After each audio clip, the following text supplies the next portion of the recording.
अस्सलाम वालेकुम, मेरा नाम मोहम्मद अली है और आप देख रहे हैं get your manufacturing success with Mohammad Ali. Creo के मैन्युफैक्चरिंग ट्यूटोरियल्स के साथ खुश आमदीद। आज के लेक्चर में हम दो बहुत ही इंपॉर्टेंट कमांड डिस्कस करने जा रहे हैं जो कमेंट्स में हमारे एक दोस्त ने कहा था कि आप काइंडली इस पे प्रोग्राम बनाएं। तो बेसिकली रेस्ट फिनिश और पेंसिल ट्रेसिंग है। तो पेंसिल ट्रेसिंग उन्होंने कहा था, रेस्ट फिनिशिंग जो है वो इससे लिंक करता है।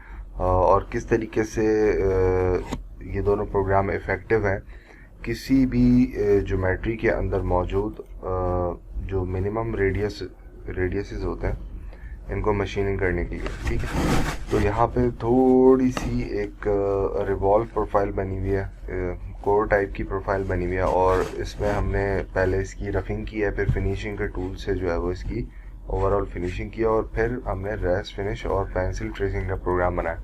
और ये इन दोनों में क्या चीज़ें हमने स्पेसिफाई करनी है और किस तरीके से काम करेगा और किस तरीके से ये ऑटो डिटेक्ट करेगा उन माइनर रेडियस को जहाँ पर प्रीवियस टूल की वजह से जो है वो बड़ा रेडियस रह गया। और ये टूल जो है फिर वो किस तरीके से रेफरेंस टूल को रीड करेगा, तो वो आज की वीडियो में हम देखेंगे। तो सिंपली पहले मैं आपको दिखा देता हूँ कि वॉल्यूम मिलिंग जो मैंने प्रीवियस वीडियोस में बता दिया है कि किस तरीके से हमने रफिंग करनी है। तो सिंपल ये वॉल्यूम मिलिंग का प्रोग्राम है, यहाँ पे मैं प्ले करके दिखा देता हूँ ताकि एक्चुअल में पता चल जाए। और उसके बाद फिनिशिंग की सीक्वेंस जो है वो मैंने प्रोफाइल से या सरफेस से या कट लाइन मशीनिंग से जो है वो नहीं किया, डायरेक्ट जो है वो हमने फिनिशिंग का एक ही टूल यूज़ करते हुए इस फ्लैट फेस को और यहाँ पर जितनी भी सिलेंड्रिकल प्रोफाइल्स हैं चाहे वो स्ट्रेट हो या एंगल में हो, इनको हमने मशीनिंग किया। तो यहाँ पर हम इसको देखते हैं कि किस तरीके से ये simple window as a reference geometry define हुआ है इस प्रोग्राम में, इस रफिंग प्रोग्राम में। और यहाँ पर हमने इसको कंप्लीटली मशीनिंग कर लिया। मैं यहाँ से टूल पोजीशन ऑल दिखा देता हूँ, ठीक है। और एट दी एंड हम इसका मटेरियल रिमूवल सिमुलेशन देख लेंगे तो वो उससे बहुत पिक्चर क्लियर हो जाती है। तो ये सिंपल एक रफिंग का प्रोग्राम बना है और इसके अंदर जो टूल हमने यूज़ किए हैं वो 16 का मिल हमने यूज़ किया है। और उसके बाद हमने डायरेक्ट फिनिशिंग की सीक्वेंस बनाई है और एक ही सीक्वेंस रखी है। अच्छा, इसमें जो इम्पोर्टेंट चीज़ है वो देखने वाली है कि 6 की बॉल मिल से पूरी फ्लैट फेस भी इसमें मैंने इंक्लूड कर लिया है, वरना एक्चुअल में ये अलग अलग ज्योमेट्री अलग अलग कमांड से मशीनिंग होंगी। ये डिपेंड करता है कि ये प्रोफाइल से करनी है या सरफेस मिल से करनी है, लेकिन मैंने इसको एक ही प्रोग्राम से जो है वो एक ही फिनिशिंग के टूल से जो है वो ओवरऑल इसको मशीनिंग किया। और यहाँ पर अगर हम इसकी ओवरऑल पोजीशन देखें तो इसने तमाम ज्योमेट्री को बॉल मिल से ही मशीनिंग कर दिया, ठीक है। टोटल 9 एरियाज बन रहे हैं, ये यहाँ पे रीड कर रहा है।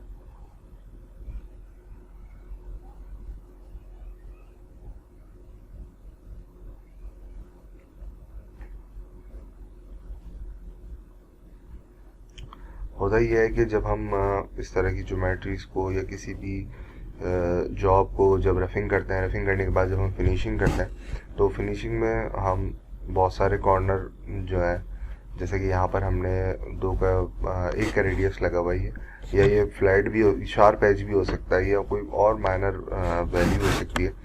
तो जब हम फिनिशिंग कर लेते हैं तो उसके बाद क्योंकि जितने भी ओपन एरिया हम चाहते हैं इसमें बड़ा टूल चलाएं, तो बड़ा टूल चलाने के बाद जो है वो ख़ास तौर पे एजेस में या कॉर्नर में जो है वो टूल के डायमीटर के अकॉर्डिंग मटेरियल रह जाता है। लेट सपोज 6 का बॉल मिला है तो 3 का मटेरियल रह जाएगा और एक्चुअल रिक्वायरमेंट जो है वो हमारी 1 का रेडियस है। तो ये सिर्फ इतनी माइन्यूट वैल्यू जो हमने रखी है ये सिर्फ एक्सप्लेनेशन के लिए रखी है। अदरवाइज अगर शार्प एज है और क्या कहते हैं 1 mm या 2 mm से कम है रेडियस और टूल जहाँ चलना है वो एरिया कंजस्टेड है तो फिर हम मीडियम की तरफ चले जाते हैं। तो यहाँ पर इस टूल की वर्किंग फिनिशिंग, ये ओवरऑल फिनिशिंग हुई है जनाब।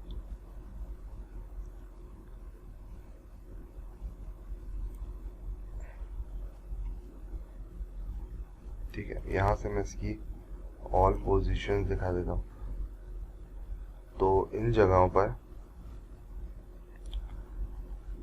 टूल बड़ा होने की वजह से रेडियस 3 mm का रेडियस रह गया हुआ। अच्छा, अब सबसे पहले हम देखते हैं रेस्ट फिनिशिंग। तो यहाँ से हम जनाब इसको बनाना शुरू करते हैं। ये रेस्ट फिनिशिंग का ऑप्शन है और यहाँ पर हमने अपना वो टूल सेलेक्ट करना है जो हमने एक्चुअल चलाना है। तो यहाँ पर मैंने 2 का बॉल मिल सेलेक्ट कर लिया है जो कि पहले से लाइब्रेरी में ऐड हुआ है। रेफरेंस में अब यहाँ पे हमने 2 चीज़ें डिफाइन करनी है। एक तो विंडो डिफाइन करनी है ताकि उस विंडो के अंदर जितने भी ऐसे कंजस्टेड एरियाज हैं जहाँ पर जो है वो ये शार्प एजेस हैं, जहाँ पर जो है वो 2 का बॉल मिल जो है जिसमें चलना है वो हमने डिफाइन करना है। तो यहाँ से ये विंडो मैं सेलेक्ट कर लेता हूँ, ठीक है। अच्छा, उसके बाद रेफरेंस कटिंग टूल है, यानी ऑब्वियसली पहले आप कोई फिनिशिंग का ऑपरेशन परफॉर्म कर चुके हैं और उसका डायमीटर बड़ा होने की वजह से ही आप जो है वो रेस्ट फिनिशिंग के ऑप्शन की तरफ आए। तो यहाँ पे आपने वो रेफरेंस टूल डिफाइन करना है। ये 6 का बॉल मिल जो है वो हमने फिनिशिंग की सीक्वेंस के अंदर यूज़ किया था, तो ये मैंने यहाँ पे डिफाइन कर दिया, ठीक है। उसके बाद यहाँ पर मैं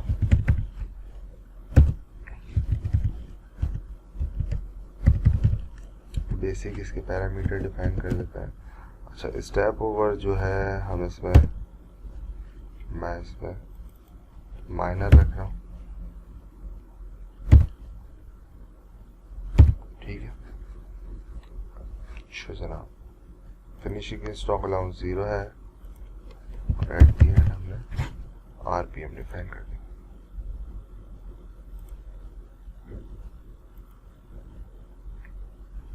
तो इम्पॉर्टेंट चीज़ जो है वो ये है कि एक रेफरेंस ज्योमेट्री जिस तरीके से प्रीवियस कमांड में आपने देखा है कि विंडो हम सेलेक्ट कर होते हैं मुख्तलिफ कमांड्स के लिए, तो यहाँ पर एक एडिशनल चीज़ जो है वो ये है कि प्रीवियस टूल आपने डिफाइन करना है। विंडो के साथ साथ आपने प्रीवियस टूल भी डिफाइन करना है।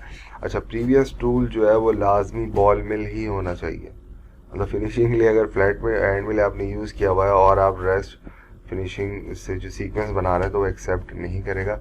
मैं ये जनरेट हो जाए उसके बाद मैं यहाँ से फ्लैट एंड मिल सेलेक्ट करके आपको बता देता हूँ, तो ये एरर देगा। तो बॉल मिल से अगर किसी पर्टिकुलर एरिया पे मशीनिंग हुई भी है और वहाँ पर जो है वो डायमीटर बड़ा होने की वजह से रेडियस जो है वो बड़ा रह गया, तो रेस्ट फिनिश का ऑप्शन जो है वो सिर्फ उन जगह के रेडियस को मज़ीद मशीनिंग करने के लिए यूज़ होगा।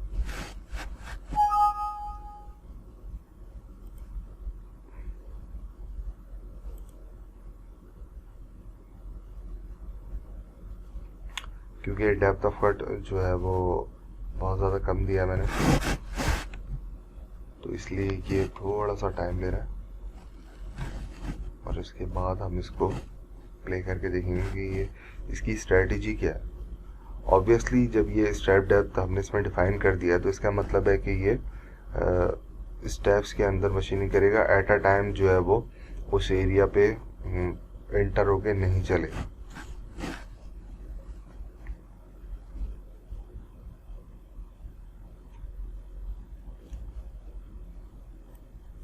यहाँ से हम इसको प्ले बैक कर देते हैं।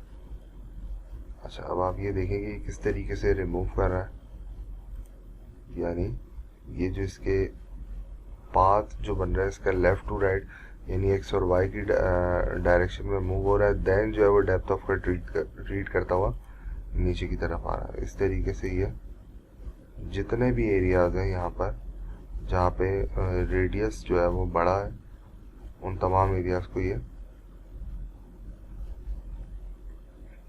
मशीनिंग कर रहे हैं।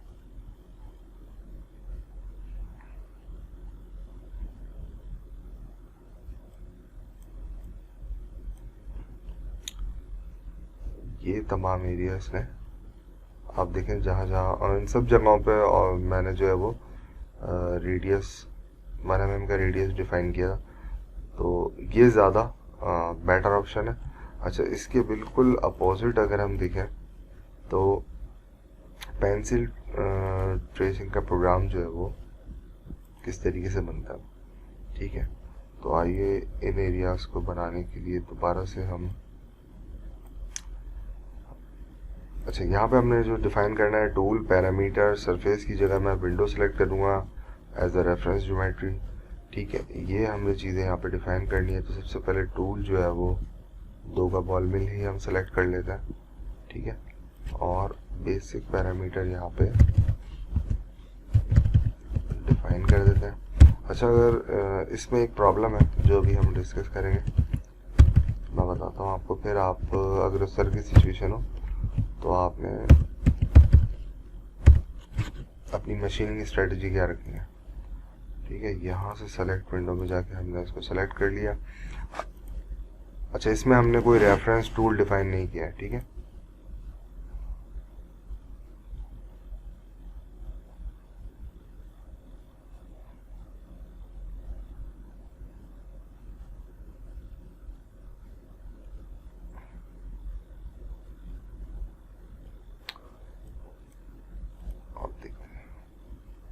यहाँ पे किस तरीके से इसे मशीन किया, एक ही दफ़ा में जो है ये अपनी टारगेट लोकेशन पर उतरा है और डायरेक्ट नीचे चला गया। तो इस तरह की सिचुएशन में अगर हम डायरेक्ट 2 का बॉल में चलाते हैं, ख़ास तौर पे इस केस के अंदर, तो फर्स्ट अटैम्प्ट में ही हमारा टूल जो है वो टूट जाएगा। ठीक है, तो अब आपने करना क्या है वो मैं आपको बता देता हूँ। ऑल पोजीशन देखें तो ये डायरेक्ट उन लोकेशन पर आगे चला है। लेट सपोज ये लोकेशन है और यहाँ पर ये आके डायरेक्ट चला है। तो इसमें आपने नंबर ऑफ स्टेप्स बनाने, मिसाल के तौर पर 6 का बॉल मिल आपने पहले चलाया तो 3 का रेडियस रह गया होगा।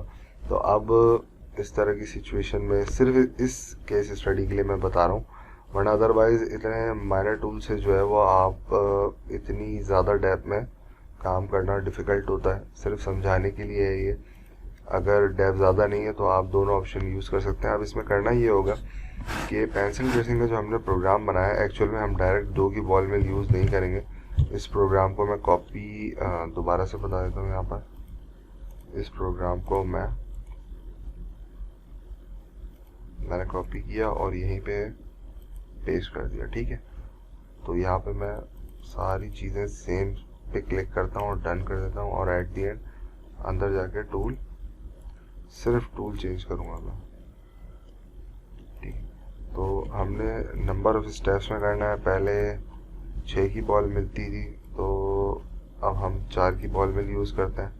ओके, ठीक है, प्रोग्राम सेम रहेगा, यानी 6 की बॉल, फिर 4 की बॉल में, फिर 3 की बॉल में, फिर 2 की बॉल में। तो ये नंबर ऑफ स्टेप्स में अगर हम मशीनिंग करेंगे तो मे बी पॉसिबल के रिज़ल्ट आ जाए, लेकिन डिपेंड करता है कि ज़्यादा डेप्थ ना हो। तो इसमें बार बार टूल चेंज होगा, और अगर सॉफ्ट मटेरियल है तो काम हो जाएगा, मशीनिंग टाइम पीरियड बढ़ जाएगा। तो ये अब 4 का बॉल मिल चल चुका है यहाँ पर। ठीक है, अब इसी तरीके से मैं इस प्रोग्राम को कॉपी करता हूँ और यहीं पर मैं इसको पेस्ट कर देता हूँ। तमाम चीज़ें यहाँ पे सेम कर देते हैं, डन डन, और उसके बाद इसमें जाके टूल चेंज कर देते हैं। अब हम पहले 6 का चला, फिर 4 का बॉल में चला, अब जो है वो हम 3 का बॉल में यूज़ कर लेते हैं और प्ले पाथ कर देते हैं। सिलेक्शन सारी वही रहेगी। हाँ, कटिंग पैरामीटर्स में आपने फीड आरपीएम चेंज करनी होगी, यहाँ पर मैं नहीं कर रहा हूँ, तो वो आप कर लीजिएगा। ठीक है, तो इम्पॉर्टेंट चीज़ क्या है कि स्ट्रेटजी समझना मकसूद है इस प्रोग्राम के अंदर। तो स्ट्रेटजी हमें पता चल गई है कि आपने किस तरीके से करना है। दोनों का मैं डिफ्रेंशिएट कर देता हूँ। अगर आपने रेस्ट फिनिशिंग से प्रोग्राम बनाना है तो ये सबसे बेस्ट ऑप्शन है। ठीक है, तो इसमें क्या होगा, एक ही आपका कटर होगा और वो बेसिकली स्लाइसिस में या डेप्थ ऑफ कट लेते हुए जो है वो मशीनिंग करेगा। उसमें आप 100 में वैल्यू डिफाइन कर दें। ठीक है, लेकिन इस केस में डेप्थ बहुत ज़्यादा है, तो ये वाला टूल जो है वो इतना छोटा टूल 2 का बॉल मिल जो है वो प्रॉब्लम क्रिएट करेगा। तो ये समझाने के लिए। और अगर आपके पास एरिया बड़ा है, ओपन एरिया है, और जो आपका कॉर्नर रेडियस है वो भी मिसाल के तौर पे 4 का रेडियस है या 6 का रेडियस है, तो फिर आप जो है वो इसी तरीके से, जैसे मैंने ये पेंसिल ट्रेसिंग के प्रोग्राम बनाए, ये आप ग्रेजुअली बना लें। पहले जो है वो बड़े कटर से, यानी इस वाले केस के अंदर जैसे 6 का बॉल मिल चला, फिर 4 का बॉल मिल चला, फिर 3 का बॉल मिल, देन हमारा फाइनल साइज 2 का बॉल मिल। तो इस तरीके से तो पॉसिबिलिटी है। अदरवाइज जो है अगर आप डायरेक्ट एक ही अपना फाइनल टूल चलाएंगे तो टूल टूट जाएगा और रिज़ल्ट अचीव नहीं होगा। ठीक है, तो यकीनन ये वीडियो जो है वो आपके लिए बहुत मौसर रहेगी, और इस वीडियो को यहीं तक रखते हैं। इंशाल्लाह नेक्स्ट लेक्चर में आपसे मुलाकात होगी। अपना बहुत ज़्यादा ख्याल रखिए और कनेक्ट रहिए मेरे साथ। अस्सलाम वालेकुम।